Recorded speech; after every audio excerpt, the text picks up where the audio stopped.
So what's up mga ka-action? Welcome back again sa ating programang The Action Man at sa ating panibagong video, panibagong reaction. Big love shoutout na po sa lahat natin ng mga viewers, Luzon, Visayas at Mindanao all over the world.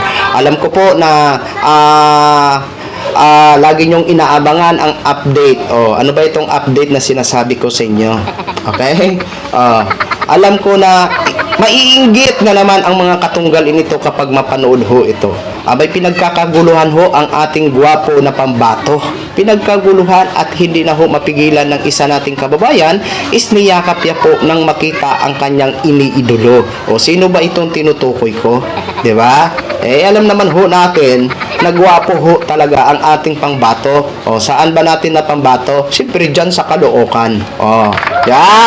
Ito po, ito na naman ang masayang pag-iikot ni Sentry or ni Mayor Trillanes dyan sa Caloocan. Damang-dama ho talaga ni Mayor Trillanes na talagang gusto na ng Caloocan ng pagbabago. Okay? So, ito po ang eksena. Nako po, dyan sa mga katunggali, pasintabi lang po. Pwede naman po kayong manood. Pero, wag po kayong ma-stress. Okay? Baka ma-stress po kayo ha. Sa eksenang ito. Paspas lang po kayo pangangampanya. Di ba? Ngayon kung nakapagdesisyon na ang nakararami na mga kababayan nyo dyan sa Caloocan, wala ho tayong magagawa kung ang choice nila si Mayor Trillanes na. Dahil nakitaan siya ng maganda na mga plataforma. Kaya hindi nyo po masisisi ang mga residente ng Caloocan kung ang pinaka-choice ng nakararami ay si Mayor Trillanes na. So, ito na nga ho mga ka-action ang eksena. Okay, panoorin ho muna natin.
So yun na ho mga ka-action, mga kakamping, no? Wow, kinilig talaga ang ating mga kababayan.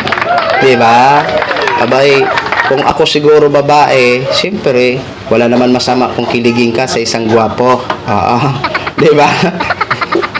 May gwapo naman talaga si Mayor Trillanes. Diba? Sabi ko nga, kung ang ilong ni Mayor Trillanes ay ilong ko rin, gwapong-gwapo talaga siguro si The Action Man.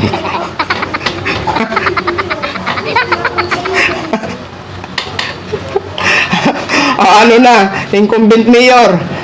Sana mapapanood mo din yan Pero hindi na siguro nanonood si incumbent mayor sa mga kaganapan ni Mayor Trillanes. Masabing incumbent siguro. Diyos ko po, may stress lang ako dyan. Bahala na kayo dyan. Mangampanya din ako.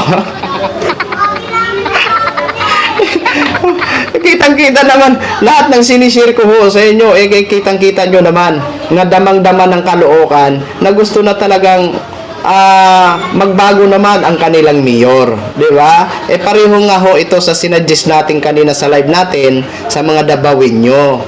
What if pag manalo ulit si dating President Duterte bilang mayor ng Davao. Ano ang mapapala nila? Nakadetain si Duterte doon. Sabi nga natin, pagbigyan nila si Carlo Nograles na tumatakbong mayor. Subukan nilang isang Nograles kung paano magserbisyo. And then after 3 years, kung hindi nila nagustuhan ang performance, malaya naman ho sila magpili ng ibang choice nila. So, ganito din. Kaya ito mga taga-Caloocan, ang masuggest ko lang ho sa inyo, subukan nyo po ang mga, ito si Mayor Trillanes. Subukan nyo po ang kanyang mga plataforma o pangako sa inyo kung kaya niyang tuparin sa loob ng 3 years. And then after 3 years, siyempre mag-e-elect naman.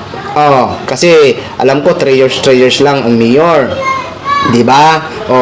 Ngayon kung hindi niyo na magustuhan kung hindi niyo gusto ang performance, may choice din po kayo na magpalit na naman ng mayor. Kaya ina-advisean ko po kayo, subukan nyo ang isang Mayor Trillanes. 'Di ba?